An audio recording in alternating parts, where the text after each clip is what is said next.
the pantheon of jurors.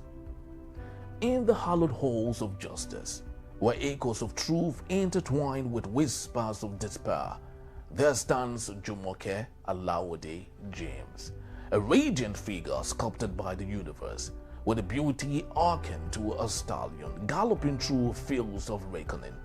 Clad in the armor of eloquence, her voice pierces the thick veil of complacency, unraveling cases that cradle the very essence of Nigeria's collective agony.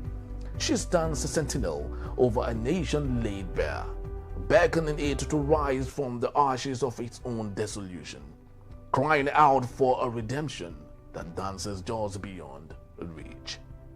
Next emerges Evans Ufeli, a sage with a heart that beats in harmony with the rhythm of justice, an advocate driven by a fervent dream of egalitarian dawn. Each week, he unfolds a scroll of cases bestowed upon him by the wise rabbi, a craft woven with threads of profound thought and searing urgency. His lamentation for the plight of the people rises like a haunting melody, reverberating through a land where self-inflicted wounds twist the tendrils of allegiance into knots of a servitude, traded for nothing more than a pittance, a morsel of bread amidst the hunger of the soul. Then strides forth Emeka Madunagu, a linguistic maestro, armed with knowledge as dense as the forest, each word a carefully sharpened arrow aimed at the heart of injustice. He ventures onto this hallowed platform armed with solutions, a veritable panacea for the ail of his compatriots. Emeka unyielding locks eyes with the elite, unflinching in his resolve as he speaks truth to power with the fervor of a modern-day prophet. He advocates for a class suicide, a radical act of severance from the vines of greed that choke the very life of Nigeria, prescribing this sacrificial rite as the only balm for the nation's festering wounds. Now, we bear witness to innocent, a custodian of integrity, where honesty flows. Sorry, Jackson, Hatfield. What am I able to say? Yes, my own state. Yes, yes. The solid foundation. It has two wings. The local and the international. That dances gracefully along the social I thought you were talking about this other one. Innocent, an oracle of the common people, channels their pulse, imbibing the essence of their struggles and transforming them into the language of the streets. His enlightenment becomes a lantern, guiding those lost in the shadow, illuminating pathways once obscured as he breathes life into the collective consciousness. Henry Igwebuike stands as a watchdog, a vigilant watcher of the tempest that permeates the fabric of Nigeria, a land once resplendent with the vibrancy of hope, now adrift in the murky waters of uncertainty. Yes, that's it. With a heart heavy, yet buoyed by faith, he ponders the fate of this great vessel, once sailed by the spirits of unity and promise, now battered by the storms of discord and strife. What port shall it find amidst the turmoil? Where does the compass of its destiny truly point? As waves of cynicism crash against its hull, as the sirens of turmoil sing lullabies of dissolution. In this pantheon of jurors, each voice rings out a chorus, weaving the fabric of a new Nigeria. Which one is the white? This one? Relax, and enjoy the show. The Middlemen of Jurors.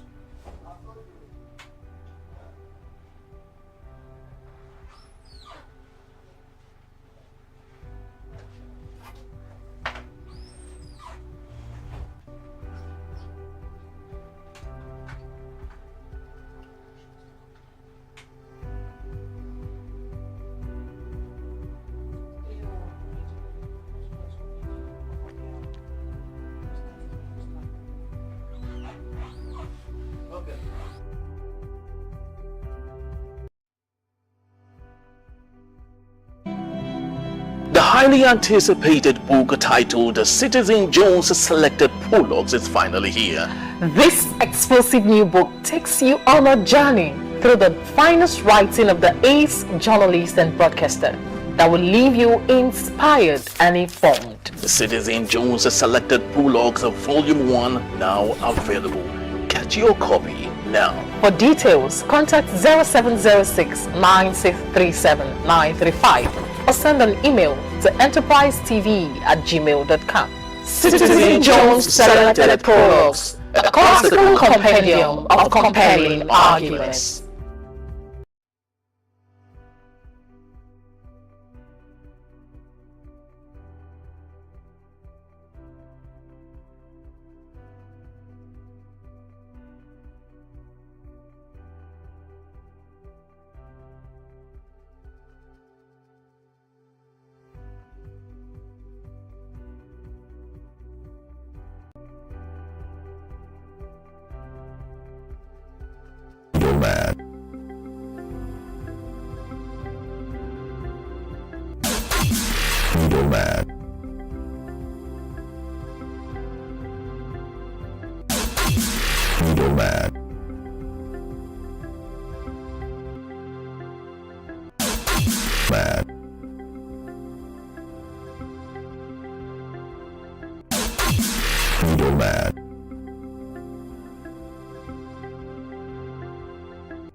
Welcome to the Middlemen of Jurors, panel where public matters are given better rulings.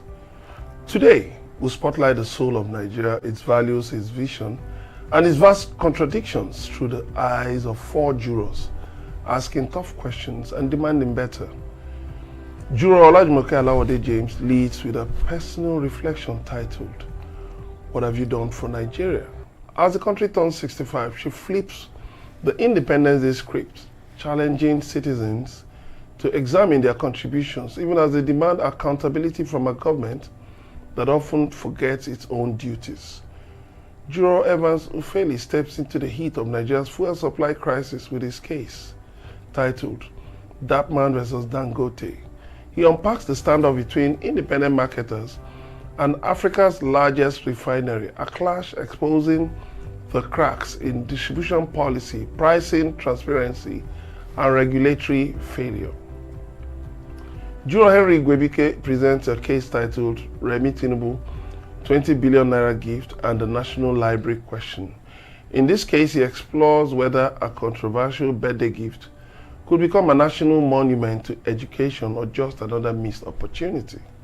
While I, Juror Emeka Madunagu, will kickstart with a bold proposal in my case. Let's dump rice for cassava. In a world chasing food security, my case argues that Nigeria's future lies not in imported rice, but in its own resilient crop, which is cassava. And who knows, cassava might just be our untapped crude. All these and more after the break. Do stay tuned.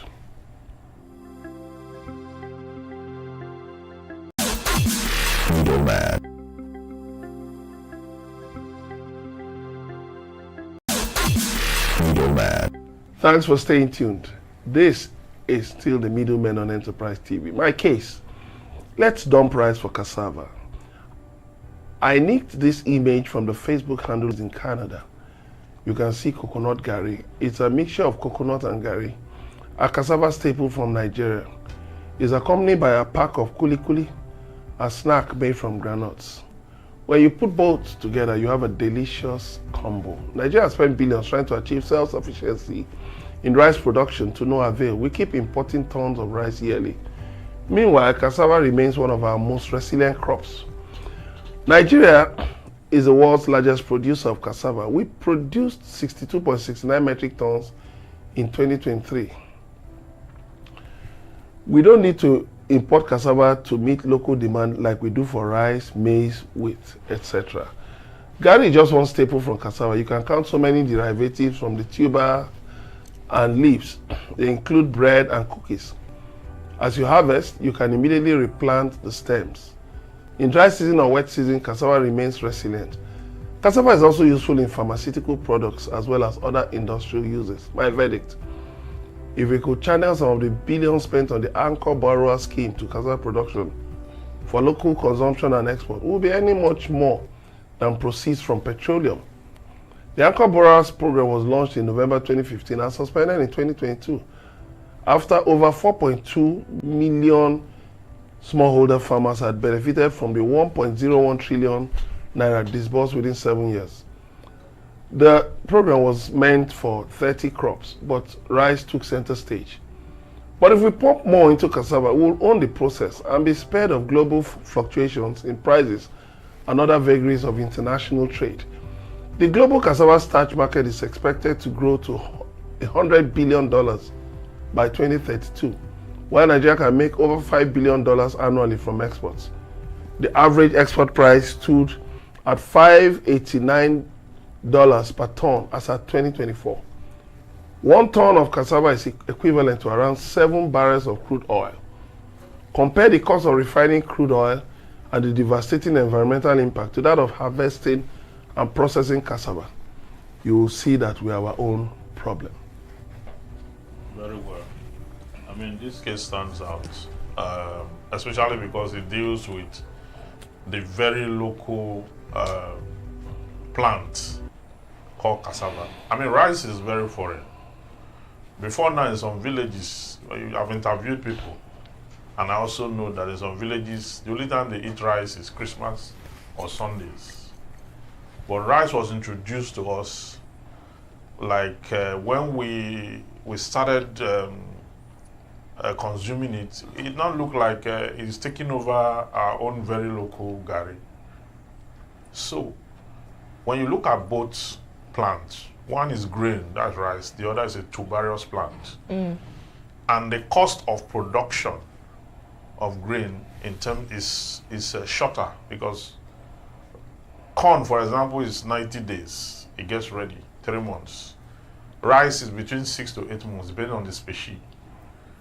But when you look at cassava, cassava takes a whole year into the next year. Then for some species, it takes less than a year to grow.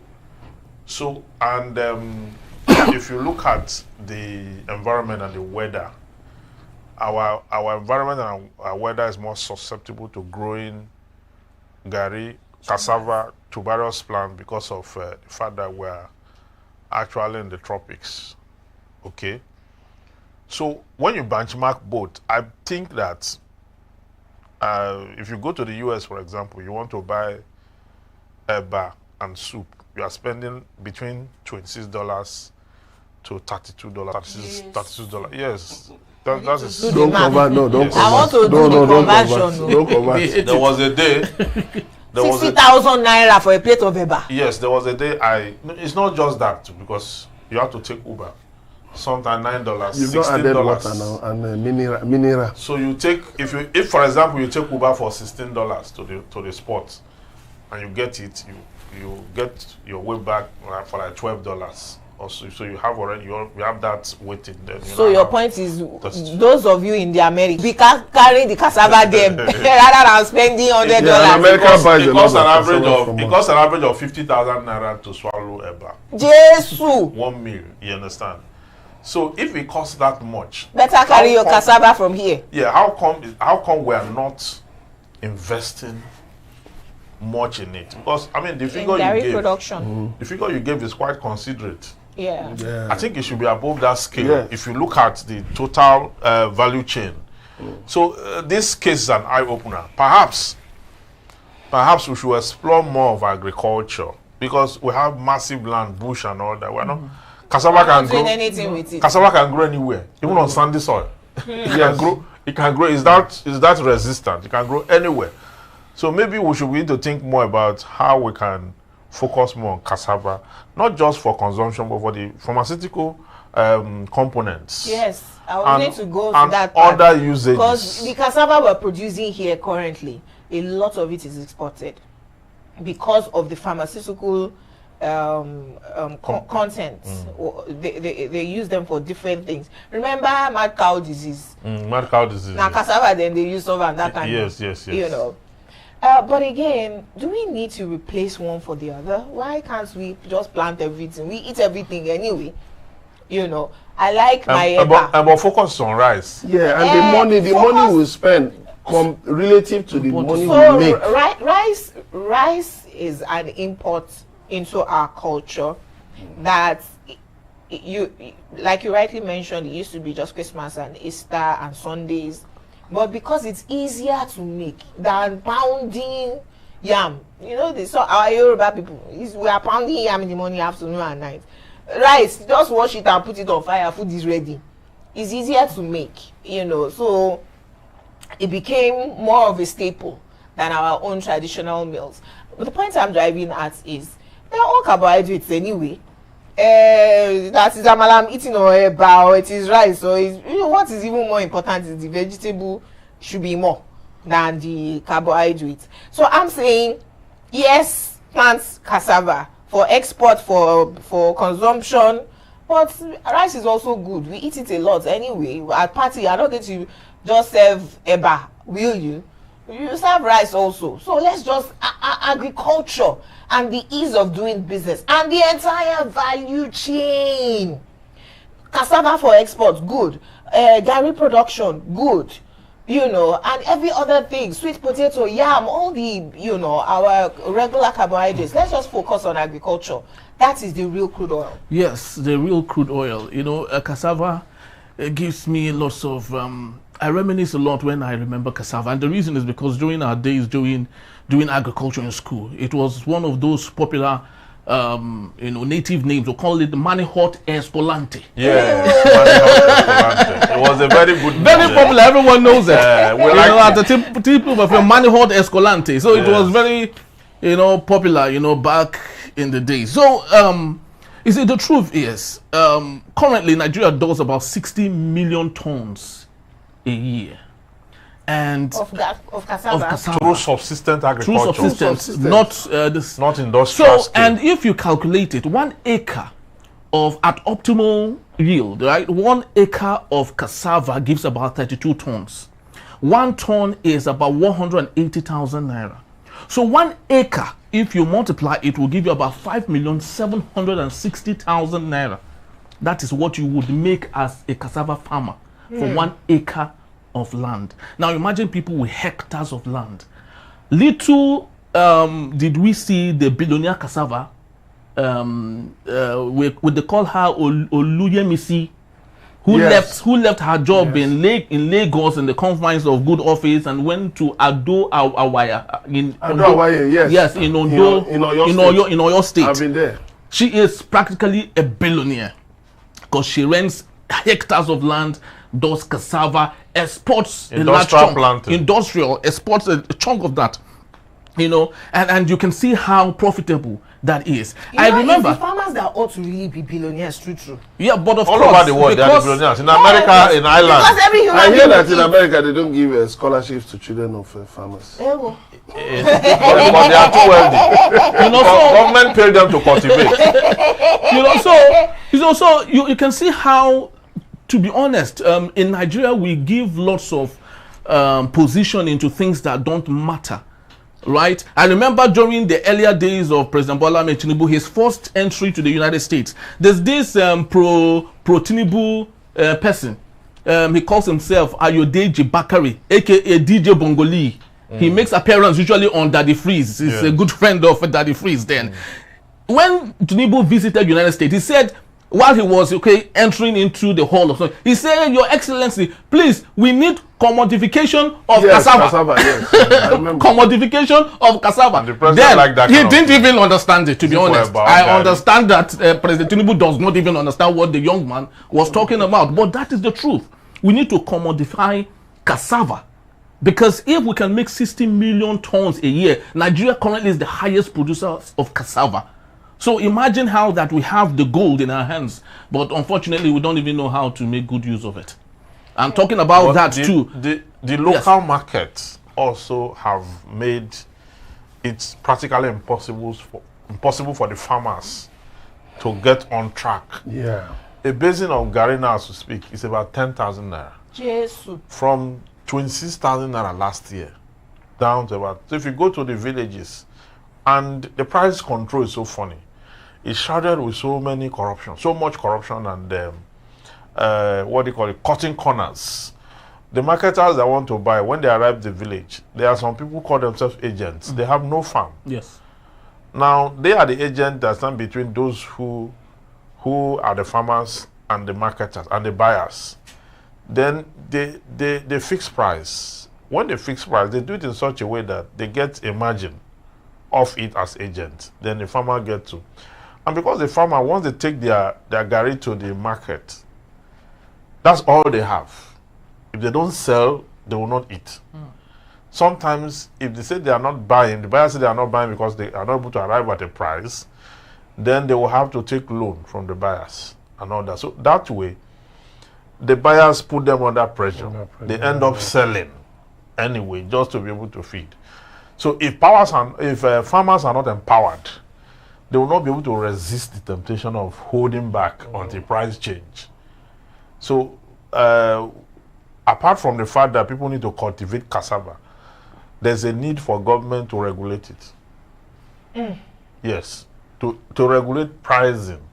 Because this pricing that is left in the hands of individuals. Yes, middlemen. Yes, middlemen. Is creating problem. We are the middlemen. Yes, it's creating problem for jurors. So there must be a way out of this. Well, and there will be a way out if we're serious.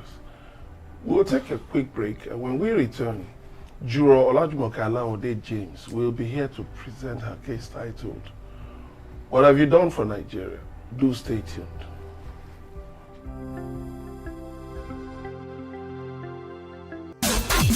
Middleman.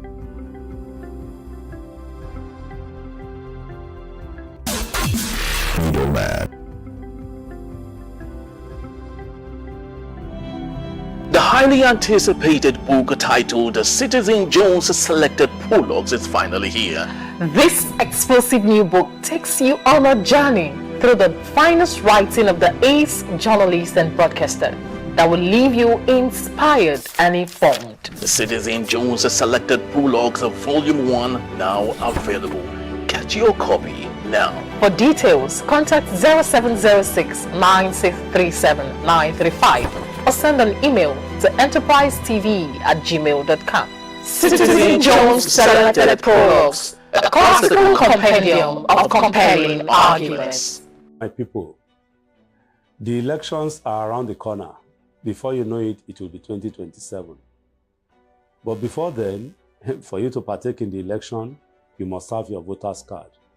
And for you to have your voter's card, you must register. INEC has rolled out the drums. We call this program Continuous Voters Registration. And it is for you to register. This is to do that if you want to vote. And it's important that you take part in the process of voting. Just go there, give them your name and your address. That's all. And of course, they will capture you, take your picture, and that's all. You are done. Within 5 minutes, you are done. And after that, when the time comes, they call it claims and objection time. That's when you look at it. They will paste all the results or the names of those that have registered all over the places. You will go to the place you register, check your name that is well spelled, and the information you've given them correct. And that's all. After some time again, they will tell you that your voter's card is ready. You go and pick it. That is all. Be a good Nigerian citizen. Partake in the process, because it's a duty imposed on you by Section 23 of the 1999 Constitution as a good citizen. And you will be better off by voting because you have your mind that, yes, you voted right. I'm Wale Ogunade, constitutional lawyer, human rights activist, and President, Voters Awareness Initiative. Thank you. Thanks for staying with us. My case. What have you done for Nigeria? As we mark the 65th anniversary of Nigeria's independence from colonial rule by Britain on Wednesday, 1st of October 2025, I remember Nigeria at 25. Nigeria is 25. We sang as children with our hopes and aspirations for a brighter future. Our parents also believed Nigeria would attain true federalism and democracy, a government that works for everyone very soon. But before I ask what Nigeria has done for you in 65 years, let me ask, what have you done for Nigeria? Maybe that's the right order. Huh? I served Nigeria in Niger State. That was my coming of age gift to the country. It was my first time away from home and I was very excited. But like everything else Nigerian, now corruption full the experience. Sorry, I'm talking about what I have done for Nigeria. No vex, I'm used to complaining. Rural communities in Nigeria love corps members. Corps members teach their children and do community projects. So our Corpers Lodge was built by a rich neighbor. He worked in Abuja. Every time he came home, we were always excited. We would fetch water from his house. Our Corpers Lodge did not have water. He would ask them to cook in large quantities and he would sit outside to eat with neighbors. He left me with a very strong regard for him. You know, a rich neighbor taking care of his community. But if Nigeria had not filled most of its citizens, no one needed to depend on neighbors for food. Jumoke, you are complaining again, no? I'm sorry. Under Governor Fashola, I, by myself, went to Lagos State Internal Revenue Service, LIRS office in Alausa, introduced myself, and told them I wanted to be paying my personal income taxes. I got a tax identification number TIN that I started quoting to every company I consulted for. Of course, I had a tax consultant, an accountant for Oluwaloni Limited. He had also directed me to the Federal Inland Revenue Service FIRS office in Onigbongbo to register, and I was issued a TIN for the company. FIRS and Oluwaloni Limited are friends. Never mind that business was slow. I was doing more individual consultancies than pushing the company business of events and media. Every company I did consultancy with deducted taxes. Never mind that some of them never remitted though. The big ones for that matter, you know that one. It's the small companies that remitted. Lastly, I hold every government accountable. Oh, and on this table, I remember that my university education, I used to pay 90 naira. It was highly subsidized. So that's one thing Nigeria did for me. For my father, it was even his secondary school. He had come from village primary school. No. Mission, St. Paul's Primary School in Gbongon to King's College in Lagos. So he used to tout, read your book. Well, I did not get federal government scholarship to secondary school. I went to Navy, and we were the ones who subsidized for the naval students, naval officers' children, right? But I got in, and my 4 years was primarily subsidized. Again, I would have liked bursary. I never got it. But if all Nigerians were only doing one thing, and that is holding governments accountable, government officials would be less lackadaisical about serving the people rather than their pockets. If they can share our patrimony, receive taxes, and live a luxury on taxpayers' money, they can answer to us. Never mind that the irresponsible ones call it criticism. It's constructive criticism if it puts governments on their toes to do better. After all, I'm only a citizen of Nigeria. Don't mind that government official boasting that his family members have other citizenship. He doesn't have shame. How can you be working for Coca-Cola and proudly claiming you drink Pepsi? Doesn't that show your product is defective? What have you done for Nigeria? Okay, here's my verdict. They ask us to ask what we can do for our country before we ask what our country has done for us. Abi? Not bad. But it's a country that secures your life, health, and education that you can play sports for, pay taxes to, serve, and even openly claim as yours. On Independence Day, we, the jurors, will ask what Nigeria has done for you. But today, tell us, what have you done for Nigeria? Yeah, well, this is your case. I never knew that Nigeria has favored you like that. I'm telling you. So you pay school fees 90,000, you are blasting government. So Nigeria was once good. I mean, for the younger generation watching, Nigeria in the 70s, early 70s, early 80s, even up to the early 90s. Early 90s? Yes. In late 90s, I got into school in 98, actually. Yeah, Nigeria, I mean, school fees were highly subsidized. To train as a medical doctor then, your entire school fees is not up to 3,000 naira. The whole, imagine. Yeah, it's not up to, as a medical doctor. Yes. So, and the painful thing about it today is that those who enjoy that benefit. Very true. And the ones leading us today, and they are leading us astray. They carry the ladder away. Yeah. After climbing up. And that's selfish. It's selfish because the colonial masters and the earliest progenitors who left it off them made it possible for them to enjoy that benefit. The University of Ibadan, University of Lagos, the first generation university, second generation university, and the third generation. I attended a second generation university, University of Jurors from 1975.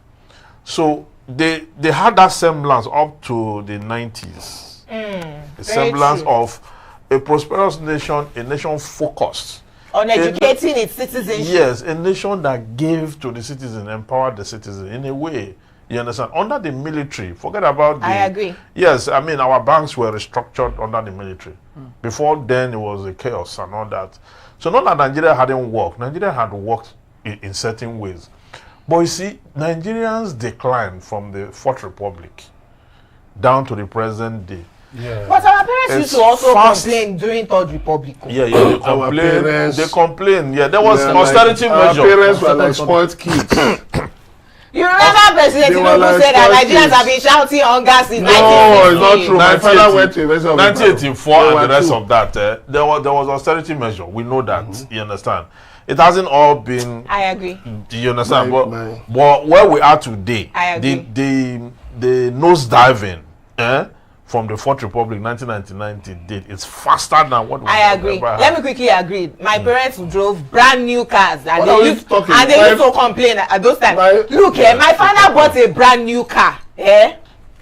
My mother was too tired that night. Say, oh, I will look at it tomorrow morning. The morning after, the car was gone. I'm driving so clear. My mother never saw that car. Wow. Guess what? My father just went to go and report that, look, the only key I got was from you people. So how did they carry the car overnight? Insurance replaced the car brand new again. It's the replacement that my mother saw. Do you know one of the interesting So I agree with both of you. One of the, you know, what caused the Ali must go out in 1977? Food now. Just I think university students. How was it affecting students? No, they increased school fees. Yeah, I think the government said it was going to introduce, I think, tuition and all of that. But what I'm saying is that universities were better run. The students had, you know, a good time. When in Unilag, if you open the tap, it used to be tea that used to run. My father told me, but when I got there, even water did not come from that apple. I went to federal government. I went to federal government. You went at the wrong time. Port Harcourt. I went to federal government college, Port Harcourt. You know, and when you were traveling, you had transport subsidy. If you are going by rail, there was transport subsidy. By road. Up to 2000, up to the year 2000, with your student ID card, your airfare subsidized. Look, yeah. I did youth corps in 2000 and up to 2005. 2004, 2005. There was what do you call it? Rebates. NYSC rebates. Yes. So all my going to Niger State, I used to fly, which is one of the sad things during my NYSC. One of my roommates. It was Nigerian Airways, right? It wasn't Nigerian Airways. I used to use private. All of them. Nigerian Airways had gone then. So it was 10,000 naira airfare from Lagos to Abuja. With your corpers ID card, you do 5,000 naira. Even with your student ID card, you are. No, you see, the interesting thing is that my father went to UI. There were two in a room. After he finished from UI, you know, of course he was a banker, and as a young banker, he bought two cars. As a young child growing up, I don't remember when my parents held me and we went to the bus, went to the road to enter bus, you know. So the 70s were better. Look at Udoji Award. Anybody, you know, who wants to understand how beautiful Nigeria was, go and read up on the Udoji Award. where there was so much money when government increased, wages and all that. Civil servants bought and even were buying washing machine. Ewo. Bought fridges, bought everything. They were buying washing machine. Remember the cement armada of 1976, where government wanted to start you are talking to people that were not born, sir. It's historical. Where Apapa Port was congested. I think it was 75. The cement armada where Apapa Port was congested with ships carrying cement. There was so much cement coming in. And then when you go on, even to the 90s, how much was my pocket money? It was 200 naira. The day my children saw the list I sent to my dad and calculated at the end 200 naira. They said pocket money used to be 100 naira. My children said 200 naira. This 200 naira. I said yes. How much? My father's annual salary, I saw his pay slip, was 14,000 for the whole year. How much was transport? As a manager in a brewery. How much in all of these things? Somebody was telling me the other day that look at Lagos to Abuja, that used to be 5,000. It's now around 30,000. So what happened to Nigeria? Is that boss? Yes. Oh, sorry. What happened to Nigeria? Because it's now 300,000. What happened to Nigeria was that, you see, our leaders didn't understand how to interface with the colonialists that left in 1960. They didn't understand, that it is easy to give. I'm heading to somewhere. That's where I'm going to. They forgot that you can give a monkey a cup to drink water. That's not a problem. But to retrieve the cup from the monkey is where the problem is. You see, we pandered so much to the international community that when they told us come and take loans, we were very ready because it was an easy way out. And then gradually, that's also devalue our naira. Yeah, devalue our naira. That was too. And then we now started devaluing. Let me tell you, Ghana, how did they, just like Barrister said earlier today, how did Ghana, they just rebased their currency because they found out that, look, they had been played by their foreign creditors, devalued, and that is a problem we have in Nigeria today. Let me tell you, the measurement for a cup of rice has not changed from a cup of rice. The measurement for whatever cup of beans or garri has not changed. The only thing that has changed. President Jonathan too wanted to do redenomination under Ogozi Okonjo-Iweala. He didn't have the wherewithal. He didn't have the courage. He could have done it. Juror Emeka, what have you done for Nigeria? That's my topic. What I have done for Nigeria, one, I have lived in Nigeria. I've refused to japa. I've refused to run away. I've lived in Nigeria. I've worked in Nigeria. I've paid my taxes in Nigeria. I got married in Nigeria. Had my children in Nigeria, my children schooling in Nigeria, and of course, times when I left the country, I made sure I was in my traditional wear. You represented Nigeria well. Yes, I remember one time we were walking around the U.S. Congress. One congresswoman, Maxine Waters, saw us. I said, Africa. She saw me. She just said, Africa. Over there, congressmen, senators, they walk on the streets easily, like they believe Africa is a country. Africa is a country to them. So she just said Africa. So the thing is this: in different areas, I know I've represented Nigeria, and I encourage all Nigerians. Where did you serve? I served in Osun State. They carried you all the way from. The interesting thing, I have schooled in different places in Nigeria, and my family is a kind of a mini Nigeria. I'll tell some people one day they were shocked. I said every zone in Nigeria, I have a connection via marriage, to all the 6 geopolitical zones of Nigeria. Yeah, so Nigeria. So that tells you that you should believe in Nigeria. If only our leaders can believe in this country. We'll discuss them next Invest in this country. Nigeria is a great country. Yeah, so the question Jumoke posed is, what have you done for Nigeria? Yep. I might not have that much I have done for Nigeria in my little ways. At least I have had the opportunity of traveling across the length and breadth of Nigeria. And but let's take a look at people who have done much. Where did you serve? I served in Adamawa State. Yes. So let's say Hilda Bassi. Okay, she broke the Guinness Book of Records This is the second time she's doing And it. some people criticize that. Whatever it that is. our Gen Zs in other countries are building nuclear It doesn't. bombs. let them build It their own. Let them It doesn't really matter. Look, as a caterer, as she's building her own nuclear bomb as a caterer, let them go and build their own. You know, so If you're watching this, congratulations. So that is what she has done for Nigeria. Now let's take it back to 1959. What did Pa Obafemi Awolowo do for Nigeria? WNTV. Yes, Western Nigerian Television. He built that television with £250,000. The first in Africa. The first color television as at the time. Even before some European countries France did. and the rest. France, yeah. You understand? So now let's juxtapose all of these things to what our politicians have done for Nigeria. We will discuss them next week. Okay. So we will leave for a quick break, and when we return, Juror Evans Ufeli will present his case titled Dappman versus Dangote. Don't go anywhere. We'll be right back. Middleman.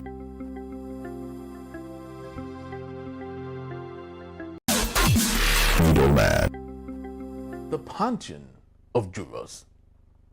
In the hallowed halls of justice, where echoes of truth intertwine with wit, there stands Olajumoke Alawode-James, a radiant figure sculpted by the universe, with a beauty akin to a stallion galloping through fields of reckoning.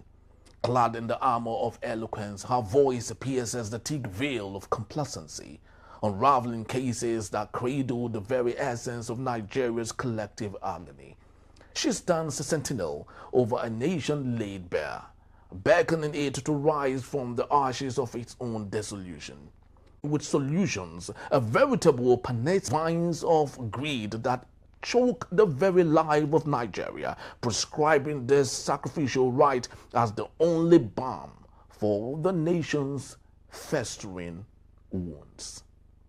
Now, we bear witness to Innocent Aduluba, a custodian of integrity, where honesty flows like a river untainted.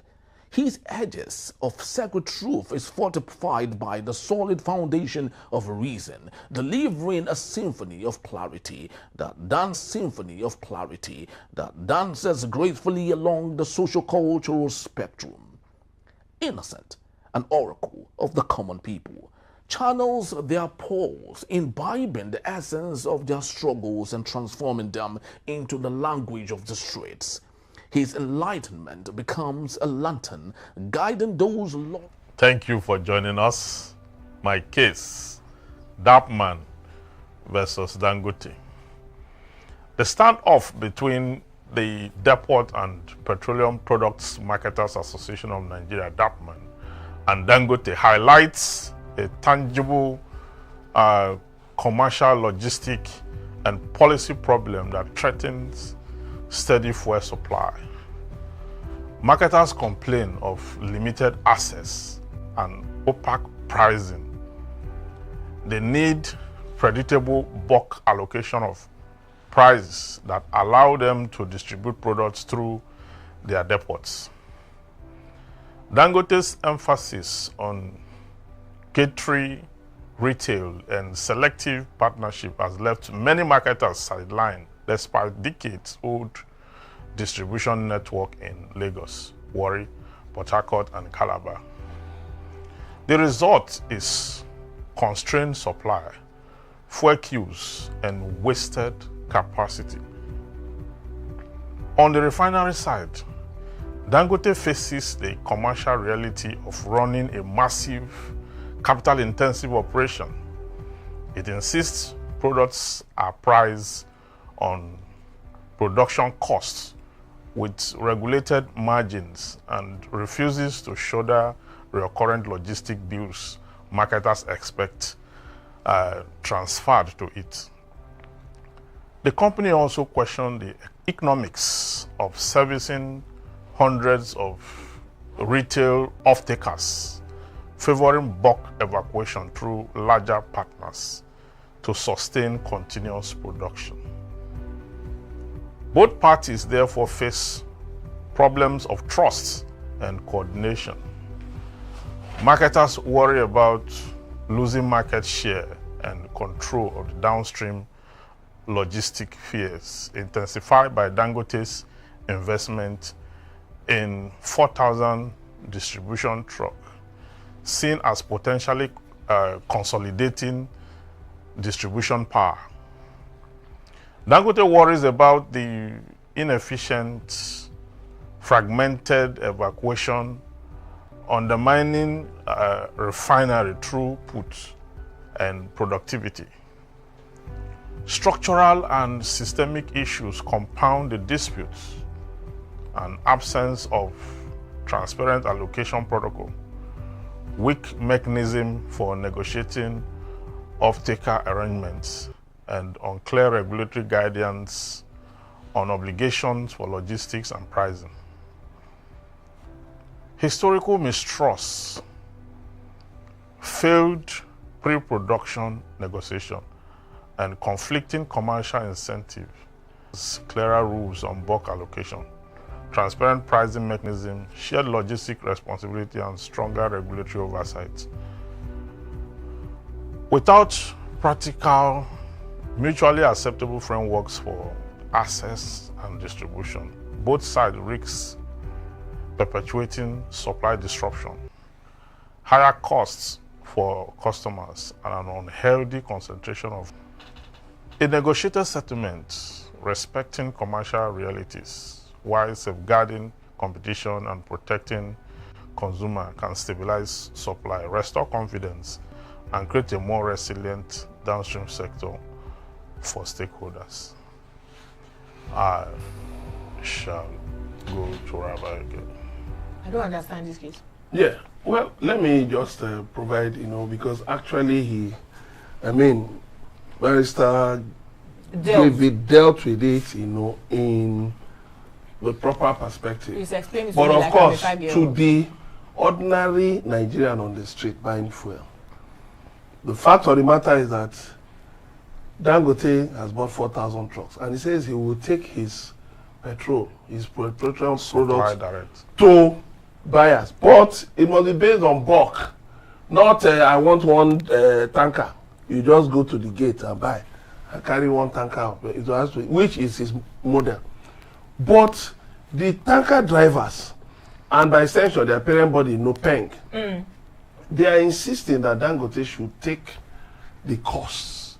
Like Dangote is saying that they're asking him to bear the logistic costs, in other words, to pay a subsidy.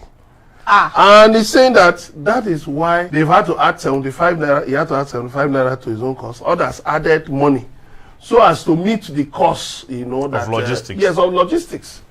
But you see, that brings us to the problem of why fuel is expensive. Because I've said it again and again. For a product that is for something that is produced in Nigeria, it's wrong. For instance, for petrol produced in Nigeria, exported to Togo, for it to be cheaper in Togo than in Nigeria. But the problem has to do with logistics. Yes. Our roads are bad. Ew. And then we don't have railways. It's a shame. How are we carrying it to Togo? No. It's by road. Truck. By truck. Is Or it even not the same you road? can go through the water now. You can go through the But it's water. easier to take it to. But you know what? It's easier to take it to. But you know what? Road transport in Nigeria today has become the easiest form of moving goods. But let's not make it look like it's the easiest means of moving It's goods, dangerous. especially We have become for so used to petroleum it. products. In 1958 was the first pipeline from Olobiri by Shell BP, right, to Kaduna. and when the refinery was built, 1965 was the first distribution of pipelines, refined ones, from the first refinery across the country. This was when things were these were where things were done well. Roads were still in existence then. They didn't choose the option of roads. They decided to have Nigeria is the only distributions country that trucks. all over the place. That So trucks. let's not make it look like even Dangote is taking It's advantage. dangerous. I said it Dangote has is become taking advantage of a dysfunctional system. It has become a habit. Yes, I said so. I said shame on us, because the vertical rail system was introduced by the British. We brought the Chinese. They maintained it for us. We kept building vertical. Why have we not built horizontal rail lines? For instance, from Lagos to Port Harcourt to Calabar to Uyo to Onitsha to Port Harcourt. We should even have rail lines in our sea There's a rail line from central London to France. Inside the water. Yes. You dive is 2 hours. The moment you step up, you're in France. That is a country. Don't you have the capacity? Do they have 2 heads? There's a rail line also in Washington DC going to Potomac. It passes going to Virginia under the Potomac River. I want to ask the question. Yes. Based on the ordinary Nigeria that is buying for how Dappman and Dangote concerns us. Because I've seen within this week. They control price though, everything. Within this week, several petrol stations, I get to the fueling station and they're not selling. And I don't understand that. Now, the fueling stations that are selling, you don't find queues there. You know, if there was scarcity, you would find queues at the few petrol stations selling. Yes. There wasn't scarcity. There were no queues. For instance, I bought today on my way here, and there wasn't any queue in the fueling station. So I'm wondering, wait though, quite a number are not selling at all. The ones that are selling, no queue. Is it that people are not buying petrol? No interest in fuel. They are not buying. People are going to solar now. They are not buying. Solar car. You mean But solar car? you have electric bikes. How You many have are they? CNG. Many people are converting to CNG. What explanation? What other explanation can you give to it that a lot of people are not selling? The few selling, there's no queue. There's no queue. I don't know. It means there's shortage in demand and in There's a purchase. paradigm So shift. what are they doing? What You are know, they you doing? a lot of people are what is parking their happening? The federal government, I must tell you one thing.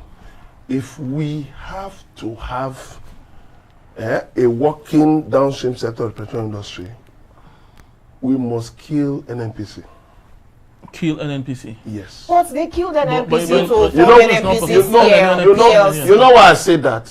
No, NNPCL is still the federal government. I'm heading to somewhere. It's a private company. I isn't will it? know it's not. It's still answerable to government. The Petroleum Industry Act said NNPC should be fully privatized. That's government. Remove your hands totally. But it's not controlling price any longer. It's not. That's why I said it must die totally. You know why? We had what we call bridging claims under the subsidy regime. That's why fuel, petroleum products had to be sold at the same price all over the country. But the Petroleum Industry Act, that was scrapped. That's why they scrapped the PPPRA and some of those NNPC agencies. Okay. Yes. Because why? That was what now gave NOPENG and others the advantage to hold the nation to ransom. They could go on strike. Yes. They could pack their tankers. They could use their tankers to block the road. But what Dangote is now saying is that Go on strike. I will buy everybody my go own on strike. truck. I'll buy my own trucks. I will produce. I'll distribute. I'll use my truck Now, to distribute. what people are saying, some people are recommending an extreme measure, which I think is unnecessary. That government should ban NOPENG. But the other side of it is that people have told NOPENG, go and buy Port Harcourt refinery, buy Warri refinery. Build your own refinery. Build your own refineries. Then give yourself subsidy. Give yourself subsidy. Drive your trucks. Let it be a competitive market. Because you will see petrol will go down. To 400 Petrol, naira. which is Because what they're asking. 100 naira. They because- will be begging people to come and buy. Because what they're asking Dangote to do is quite impossible. It's like you now, you own a company. You even buy crude from abroad From abroad. sometimes because you don't have enough here to power your refinery. Then having bought from abroad and having done all that, the marketers who buy from you, they're not saying you should give them subsidy. Are they mad? That's what that man is saying. That's why Femi Otedola said their model is a K. Femi Otedola is the founder of that man. But he's even criticizing that man now that this thing you are saying this man should do as a capitalist, as an investor. Can you do that? Why are we giving them airtime, safe? No, that's what I'm. No, see, they control what we do. That you are driving. Now that we are no longer buying, uncle. Let me tell That's you. what I'm saying. Will they drink? Oh, now you can get what I'm saying. The NNPC has to die. You know why? Because government has been rent taking. Government doesn't have any. No, it has been rent business taking. doing any business. It has at been all. rent taking. You just come say, okay, give us subsidy. We've delivered 50 tankers to tankers from Mosini, or from Atlas Cove. We took them to Medugri without evidence, and people have just been collecting money at different levels. Corruption. Yes, but if you make NNPC a private company, let NUPENG and others go and own their own refineries. Let me tell you, they will be begging people to come and buy fuel. petrol. Because if we have an efficient public transportation system, What are you doing with your They car? are sending to begging us now, because I didn't see anybody in the filling station today. Okay, look at, sorry, the discos now. Gradually, more and more companies are getting their own licenses to generate, to distribute. More and more companies are producing off-grid power. Well, in fact, we're going off-grid. Good. So gradually, the way water boards died in Nigeria, and everybody's thinking that gradually it's going to go to petrol. It's going to go to we need petrol. to consider the environment. But that is exactly because that is not the best. That's not the best way forward. The environment will suffer for it. Well, we'll go on a short break, and when we return, Juror Henry Igwebuike will be here to present his case titled Remi Tinubu 20 billion naira gift and the National Library. Question. Do stay with us. Middleman.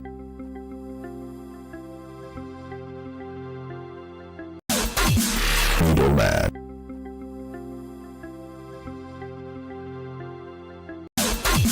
Middleman.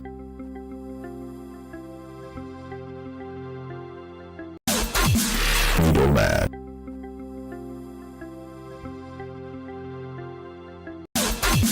Middleman.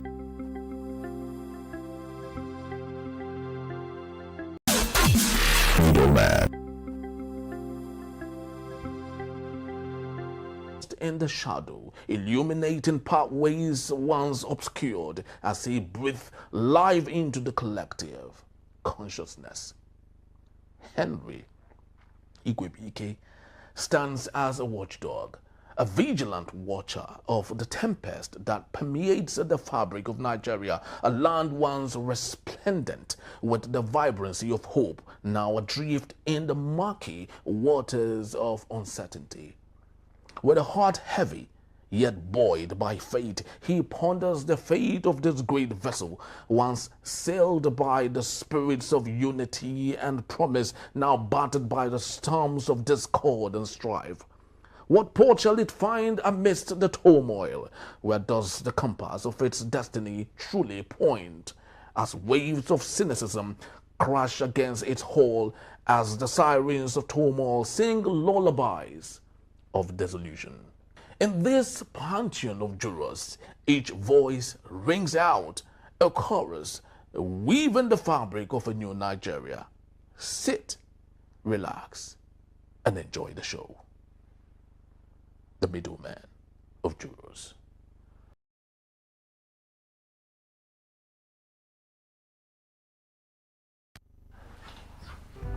Thank you for still being here. My case, Remi Tinubu 20 billion naira gift and the National Library question. When First Lady Remi Tinubu celebrated her 63rd birthday, the announcement of a 20 billion naira birthday gift raised both admiration and eyebrows. In a country where the average citizen struggles under economic hardship, the sheer magnitude of the gift sparked debates about wealth distribution, priorities, and responsibility among Nigerian elect. But beyond the criticism lies an opportunity. Nigeria has long grappled with the shameful neglect of its National Library, a project meant to be the intellectual pride of the nation. Construction of the National Library complex in Abuja began in 2006 and was projected to be completed within a few years. Almost 2 decades later, it remains uncompleted, abandoned, and a symbol of government inefficiency. For a country striving to inspire its young people towards innovation, education, and nation building, the absence of a befitting National Library is a national embarrassment. Libraries are not mere buildings, they are monuments of knowledge, research hubs, and cultural archives. They preserve history while nurturing the next generation of thinkers, leaders, and innovators. This is where Remi Tinubu's 20 billion naira gift enters the conversation. While the construction of the National Library is undoubtedly a federal government's responsibility, there are moments in our history when individuals arise to fill institutional gaps. transforming private wealth into public goods. Just as philanthropists across the world, from Andrew Carnegie in the United States to Aliko Dangote in Nigeria, have built enduring legacies by funding education and public infrastructure, Mrs. Tinubu has the chance to etch her name in the history as the first lady who rebuilt Nigeria's intellectual home. Redirecting her birthday gift to the National Library project will serve as a bold, symbolic, and impactful gesture. It will not only provide Nigeria with a functional library complex, but also silence critics who argue that such a gift are symptomatic of corruption and elite excesses. Instead of being remembered as a controversial birthday legacy, the 20 billion naira could become a monument of hope, knowledge, and service to the Nigerian people. My verdict: while the federal government bears the primary responsibility for funding and completing the National Library, Remi Tinubu now stands at a moral and historical crossroad. With 20 billion naira at her disposal, she can either let the moment pass as another episode of political opulence, or the National Library would also not only immortalize her name as a patron of education, but also restore confidence in leadership at a time when trust is fragile.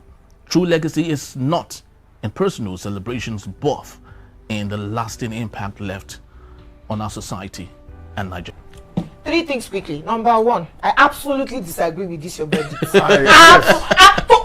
From the extreme left to the extreme right. I concur. Total waste of money. I concur. First, Really? she asked us to contribute. This is the work of government. First. It's even budgeted. Oh, God bless you. It's budgeted for now. Look, libraries have failed since I was in primary school. Now we have private libraries. 2, where is Baba Obasanjo's national library? That everybody went to go and open. Who is going there to do what, to read what? Nobody goes there. 3, because she asked for public. EFCC went there. And EFCC should be questioning them.